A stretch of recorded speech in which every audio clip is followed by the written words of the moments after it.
Hi, Jonas. Hello po.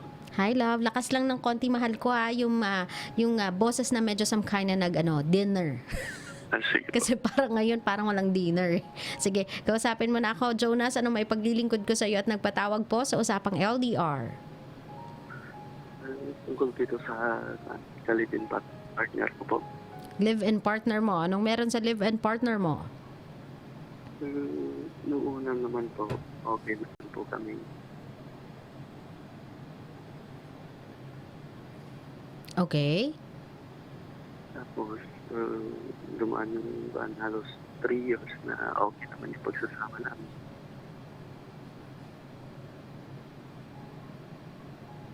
Love, tuloy-tuloy mo yung kwento. Tapos wag mo ibulong, mahal, para marinig ko.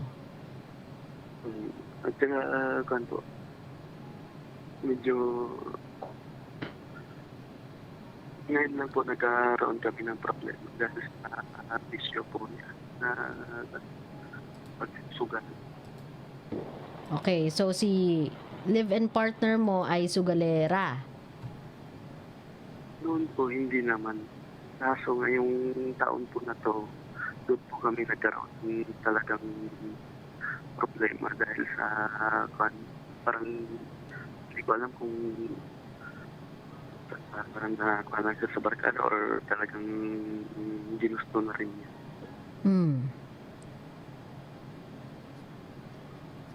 Okay, anong problema, love? Paano nag-away? Love, tuloy-tuloy mo yung kwento, mahal ko, para tayo naka-stop dance. Kasi nga po, halos tama pa po bang kumbaga mananatili pa lang po. Mananatili po ako sa kanya kahit ganun po yung ginagawa niya. Na halos wala na siyang oras sa akin gabi-gabi. Hindi ko siya kasama, tapos pag-araw may trabaho naman siya. Ganun. Okay, gabi-gabi mo siyang hindi nakakasama kasi nasa labas siya nagsusugal? Opo, ganun po yung nangyayari. So, ano ba to? Casino? Hindi po, kuan naman po. Tong eats? Ganyan? Lucky 9 po. Lucky 9. Sabi Yun po mo, yung- wawa, ang sosyal ah.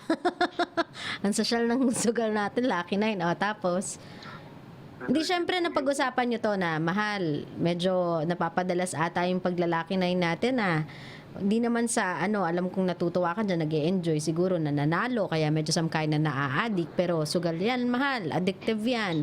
Plus, wala ka ng ganong oras dito sa bahay. Anong sinasabi niya sa'yo every time na sinisita mo?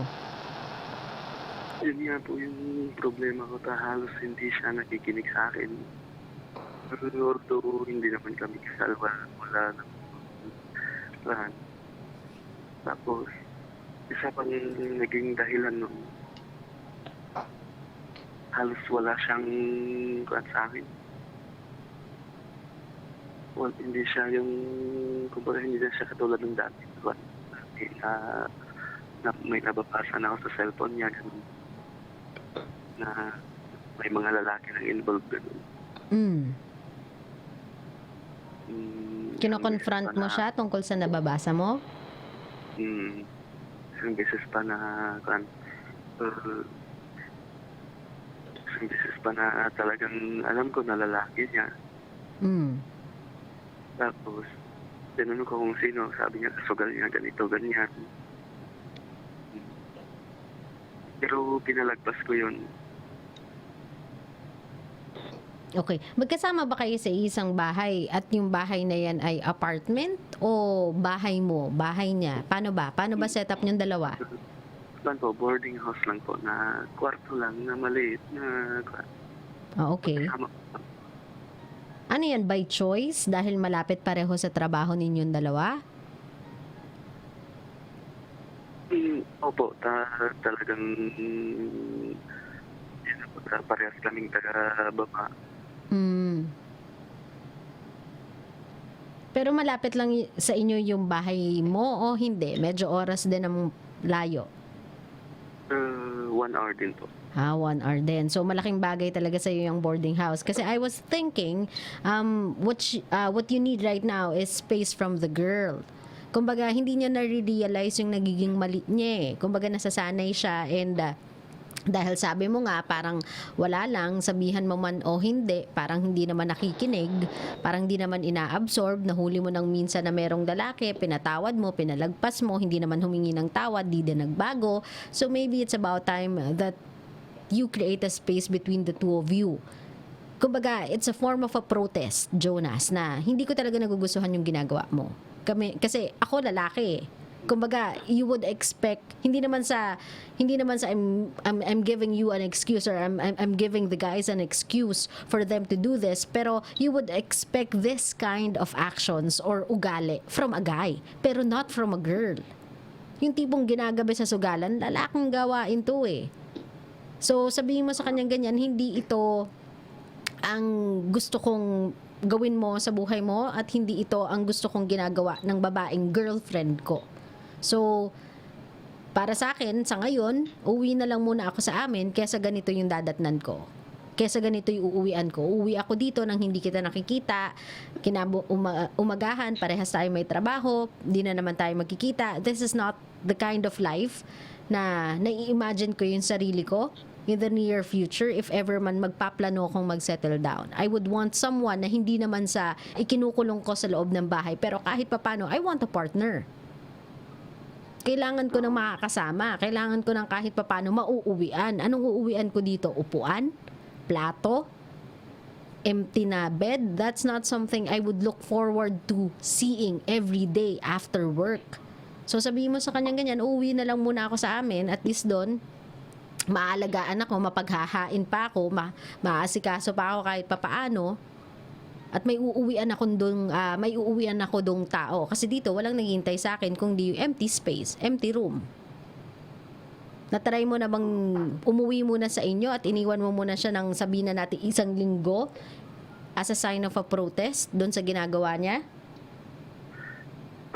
Kasi po yung trabaho, yung pamilya ko po talaga is nasa probinsya po. Sa Mindanao. Kumbaga, sino yung 1 hour away from you? yun po yung sa kanila po. Hindi iyo. Hindi po. Kumbaga yung trabaho ko po is doon po ako nagtatrabaho sa kapatid ko. Sa kapatid mo? Apo. Hindi ba pwede stay in doon? Kapatid mo naman yun eh. Yun nga po yung sinasabi nila sa akin. Sinasabihan na kung mag-stay in na lang ako. Dati po kasi uwian ako, wala pa kami po dito. Ba't di ka na lang mag-stay in sa trabaho? Total, kapatid mo naman yun. Hindi ko kasi parang nananaig sa akin yung pagmamahal ko sa kanya. Hindi ko set aside muna natin yun kasi sa totoo lang Jonas, we need to use our heads. Kung lagi nating uunahin or ilalagay sa priority natin yung pagiging emotional natin, wala kasi mangyayari sa atin. Doon tayo sa totoo. Kasi hindi mapagbabago ng pagmamahal lang yung jowa mo eh. Obviously, hindi yun yung nakikita niya eh. So, kailangan natin gamitin yung utak natin. Would you want na yung girlfriend mo or yung asawa mo na lang, Jonas, lagay na natin siya sa konsepto ng paglagay sa tahimik. Total, bahay-bahaya naman din ang ginagawa ninyong dalawa. Would you want na yung asawa mo nasa sugalan? Paano kung magkaanak kay Jonas, nai-imagine mo na ba? Yung mga anak ninyo nasa loob ng bahay, naghihintay sa'yo, yung asawa mo wala, nasa sugalan?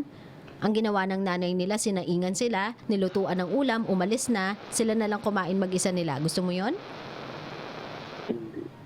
Yun po yung sinabi ko sa kanya. So, parang wala na talagang pag-asa siguro magbago. Kaya sinabihan ko na po siya na kung talagang wala ka ng pag-asa magbago, huwag ka na magpapit sa akin. Bakit ikaw ba nagbabayad ng apartment ninyo or room ninyo? Opo, ako po. Kung siya naman pala ikaw naman pala nagbabayad ng tawag dito, kwartong tinitirhan ninyong dalawa, ang gawin mo, isang araw, lahat ng gamit niya, lagay mo na sa labas. Masakit na sampal yun, pero she needs to wake up. O kaya, dahil yung bahay nila ay 1 hour away lang naman, what you should do ay ipack mo lahat ng gamit niya, pa-LBC mo or basta padala mo, pa-courier mo, kumbaga, papunta sa kanila. Padala mo sa kanila lahat ng gamit nila. Sabihin mo, oy, dinala ko na or pinadala ko na yung gamit mo doon sa bahay ninyo. After niyang work mo, doon ka na dumiretso. Kasi ang kinukwento naman, hindi na siya bata na mas ahit siya sa akin. 10 years old. Exactly. 'Di ba? Exactly. Exactly my point.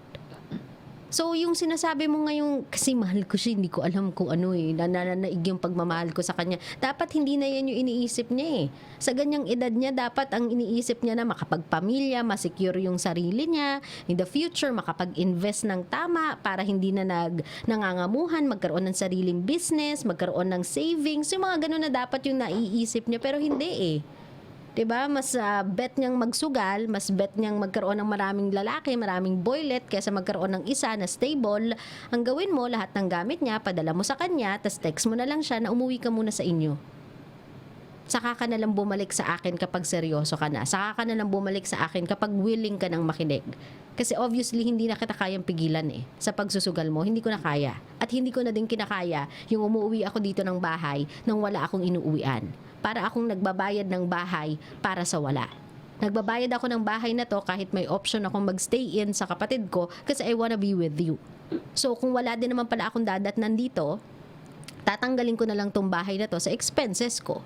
Makakatipid pa ako, makakapag-save pa ako. Kasama ko pa yung kapatid ko. Yun na lang. Kesa nagbabayad nga ako ng kwartong to, hindi naman kita nakakasama, hindi naman tayo nagsasama. So para saan pa? Gumagastos lang ako para sa wala. Mana pa yung ipis eh. Yung daga kahit paano nakakadaan-daan dito, nakakatulog-tulog pa eh. Ikaw hindi eh. Naintindihan mo ko? Apo. Jonas, ganun na lang gawin mo. Kumbaga, mag-isip ka ng something for your future. Isipin mo yung future mo, mahal ko. Kasi kung siya hindi niya yun iniisip, kung siya hindi niya yun iniintindi, kailangan yung isa sa inyo, ganun ang mindset. Kasi kung hindi, pareho kayong walang mararating. Magtatrabaho kayo para may maipambayad, tapos siya magtatrabaho siya para may ipang sugal. So both of you, walang mararating, walang magiging progress in life. So ikaw, ang gawin mo na lang, ipack mo lahat ng gamit niya, padala mo sa kanila, sabihin mo sa kanya, doon ka na dumiretso, total 1 hour away lang yan, saglit lang yan sa'yo.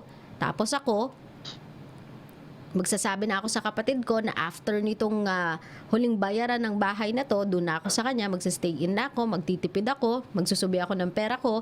Tapos kung gugustuhin talaga nating ituloy, pag-usapan yung relationship natin, hindi ko na maisasara yung pintuan ko, pero kailangan mo munang matuto. Kailangan mong magbago. Kung sakasakali, pag nakapagbago ka, nakita ko yung pagbabago mo, tapos kung sakasakali din sa mga panahon na yun, gusto pa kita, gusto ko pang ituloy kung ano yung sinimulan nating nagbabahay-bahayan tayong dalawa, pwede natin to make two. Pero sa ngayon, awat na. Naiintindihan mo ako, mahal ko?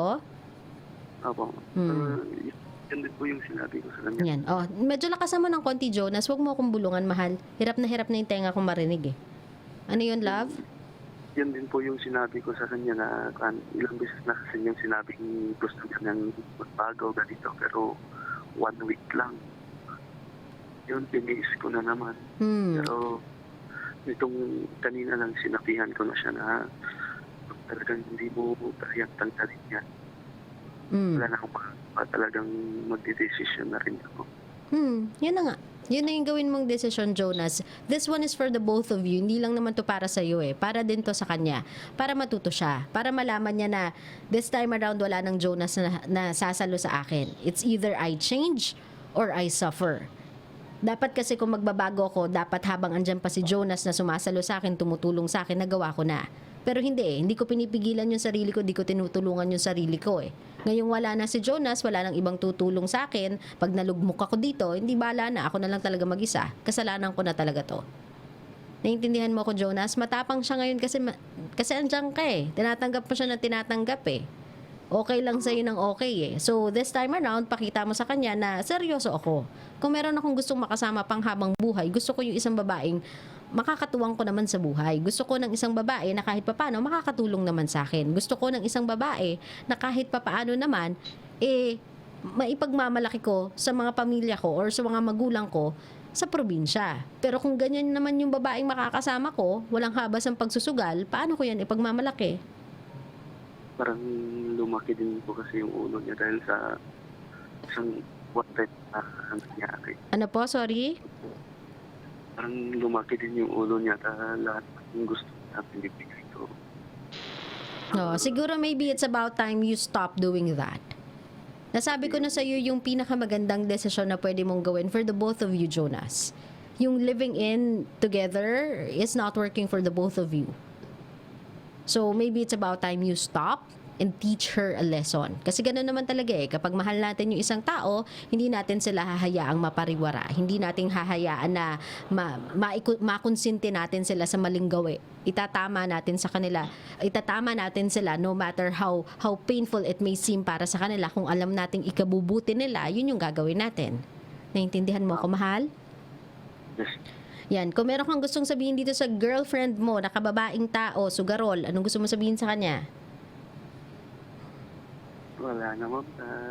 Halos lahat na sabi ko na sa kanya ng gusto kong sabihin na yun lang yung gusto ko magbago siya. Pero wala na siguro. Yan. Jonas, this time around, panindigan mo yung desisyon mo, mahal ko, ha? Hindi lang to para sa'yo, para sa kanya din to. Kasi, kailangan niya na talagang magbago eh. This is not a life of a girl kung gusto niya or may plano siyang magkaroon ng magandang bukas. Itong ginagawa niyang pagsusugal every single night, sa araw-araw na ginawa ng Diyos, mag-e-end up siyang lubog sa utang kasi naa-addict na siya dun sa ginagawa niya eh. You tried to help, sinubukan mo naman, in all fairness sa'yo, you've done everything you can possibly do for her.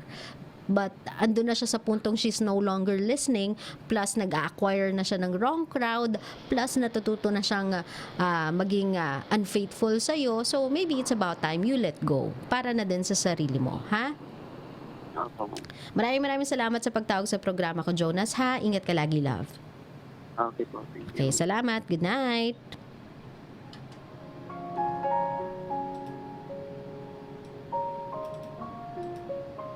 Kabisyo, kapag ganito na po yung sitwasyon na hindi nyo na makausap yung partner ninyo and parang wala nang communication na nangyayari. Kasi communication mo siyang tatawagin, mahal ko, kapag nagkakaroon kayo ng interchange of conversation. Like, pag nagsasalita ka, nakakasagot siya. Kapag nagtatry ka mag-seek for explanation, nakakapag-explain siya. Kapag nagtatry siya mag-seek ng explanation, nakakapag-explain ka din. Kumbaga, may palitan, mahal ko. Pero kung ang nangyayari lang, love, ay nagsasalita ka, pumapasok sa kabilang tenga niya, lumalabas sa kabilang tenga niya, hindi communication ang tawag doon. Ha? Para ka lang naninermon. Pero walang dumadating. Walang na-absorb, walang nare-resolve. Walang communication. Walang pag-uusap na nagaganap. At kapag ganito na ang case sa isang relationship, you have to communicate with that person in a different way. Kasi marami naman tayong forms of sending a message to someone eh.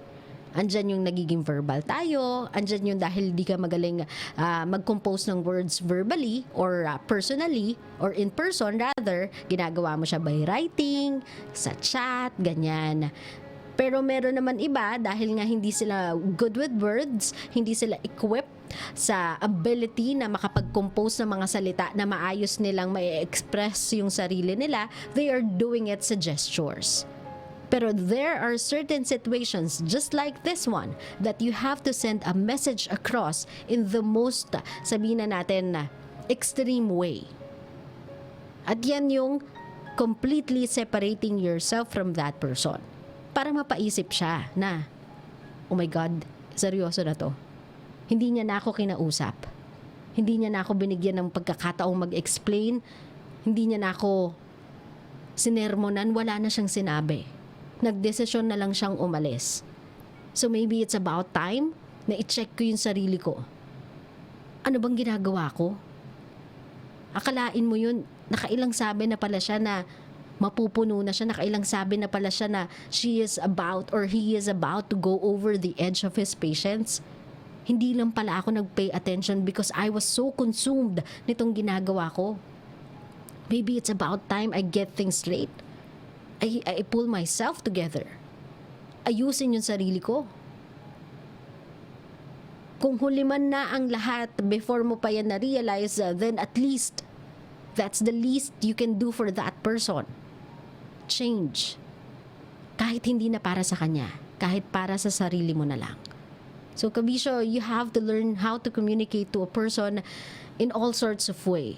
If you are not, if you cannot send the right message across, or if that person is not getting the message you are trying na ibigay sa kanya, you have to learn how to send it in every form. By gestures, in person verbally, o kaya by writing. Kapag wala talaga, then maybe the reason why hindi nakakatawid yung mensahe mula sa iyo papunta sa kanya is because hindi niya gustong makinig. Hindi niya gusto yang i-absorb. Sabi nga nila, di ba, Kabisyo? Hindi maiintindihan ng isang tao ang ini-explain mo kung wala naman siyang balak intindihin. So you give up. That's when you walk away and tell yourself that I tried. I tried to help you. I tried to be there for you. But hindi mo gusto yung tulong ko. Hindi mo kailangan yung tulong ko.